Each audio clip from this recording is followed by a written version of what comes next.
Alors, je m'appelle BM, je suis auteur de bande dessinée, l'auteur de 2 séries.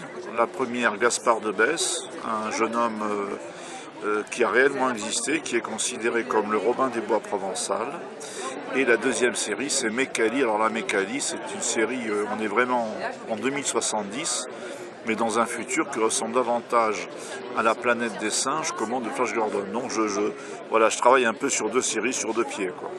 À propos de Gaspard de Besse, vous pouvez m'en dire un peu plus? Alors Gaspard de Besse est un jeune homme qui est né le 9 février 1757 à 14 h. Je n'y étais pas, je vous rassure, mais j'ai vu et j'ai lu son acte de naissance. Il est né à Besse-sur-Issole, un petit village du centre-Var aujourd'hui, près de Brignoles. En réalité, il s'appelait Gaspard Bouis, j'ai envie de dire comme tout le monde. Il est devenu Gaspard de Besse par sa notoriété auprès des miséreux et des gueux, comme on aurait dit Gaspard de Draguignan, par exemple. Voilà. Donc quelqu'un qui était adulé, renseigné, caché, adoré littéralement par le peuple, et qui était, pour les raisons que j'évoquais, de prendre aux riches pour donner aux pauvres, en ces temps de disette où les gens mouraient de faim, il était harcelé comme le pire des criminels par les autorités. Et il est mort en 1781. En fait, il a joué aux brigands pendant à peu près 4-5 ans, pas plus. Il y a un monument qui est érigé à son... Non, non, parce qu'on n'érige pas des monuments à des hors-la-loi. Il est quand même mort en tant que hors-la-loi. Donc quelques siècles plus tard, ça aurait pu être possible, peut-être. Mais peut-être, oui, c'est-à-dire certains me disent « Ah, aujourd'hui, on aurait bien besoin d'un Gaspard de Besse. » Vous voyez, alors peut-être, ça rejoint ce que vous dites, c'est vrai.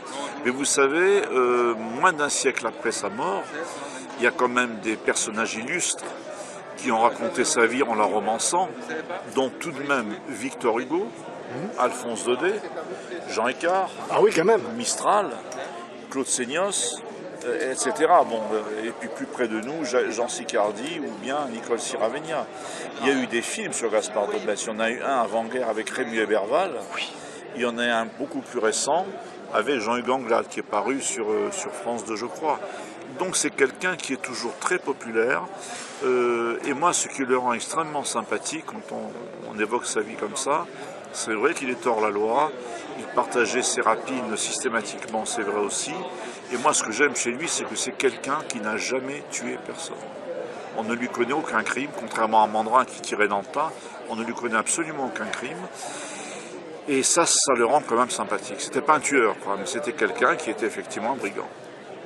Nous avons hâte de découvrir la bande dessinée. Ah ben, il n'en tient qu'à vous. Hein. Ensuite, pour le second ouvrage que vous avez fait... Alors, le second ouvrage, c'est quelque chose de très personnel, mais je m'aperçois avec le temps que ça devient quelque chose qui fait l'objet d'une préoccupation chez de plus en plus de gens. En réalité, c'est de la prospective. J'imagine, je constate un petit peu l'état dans lequel nous sommes, sur le plan politique, social, économique, et je me dis que, de mon point de vue, dans 1 ou 2 générations, bon je ne serai pas là pour le voir, mais je pense que lors de la deuxième moitié du XXIe siècle, je pense qu'on va vraiment vers une implosion sociale. Il suffit d'ailleurs qu'un pays ou 2 la déclenche pour que ça fasse évidemment tache d'huile sur pratiquement le monde entier, parce que tout le monde est interdépendant. Je pense que le système dans lequel nous vivons est un système qui a trouvé ses limites, qui est à bout de souffle.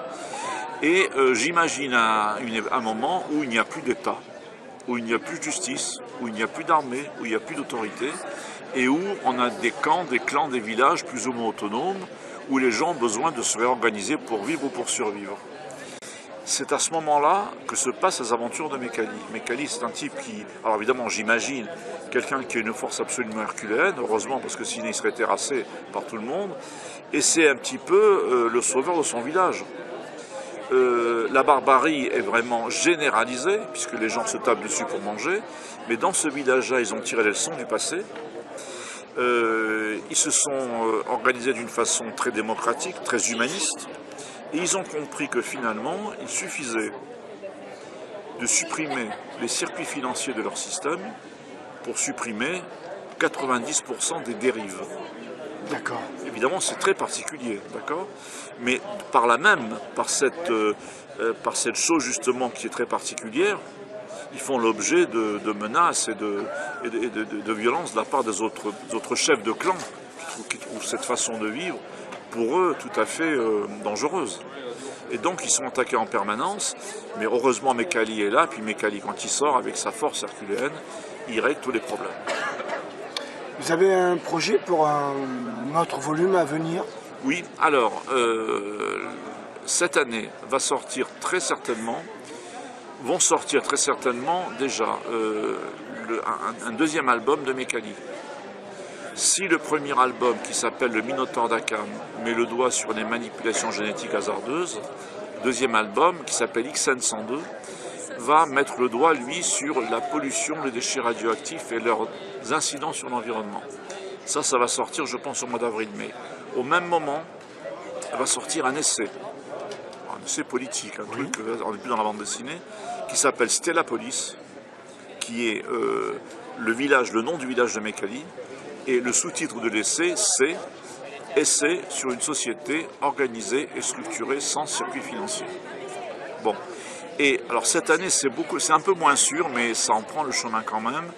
Mon éditeur a très envie, bien qu'au départ il avait un peu retardé le projet, a très envie de sortir le tome 14 de Gaspard de Besse, qui s'intitulera « Le cavalier sans tête ». Quand même.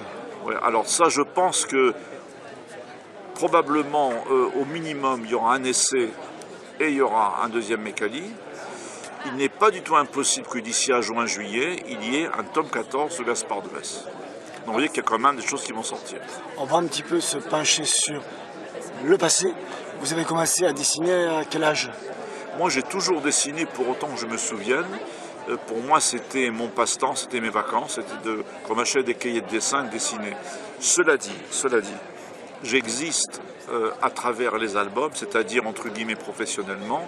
Je n'existe que depuis 1996, avec un premier album tout à ce moment-là. J'en ai fait plus d'une vingtaine depuis. Donc ça fait 18 ans que l'on me connaît à travers les albums qui paraissent d'une façon officielle. 1996. Je vous remercie pour votre gentillesse et pour votre disponibilité. Je vous en prie, si vous me faites parler de ce qui me passionne, il n'y a pas de problème. Je ne vous souhaite encore plus que le meilleur et le meilleur. Merci beaucoup. Je vous remercie beaucoup. Je vous remercie infiniment. Merci.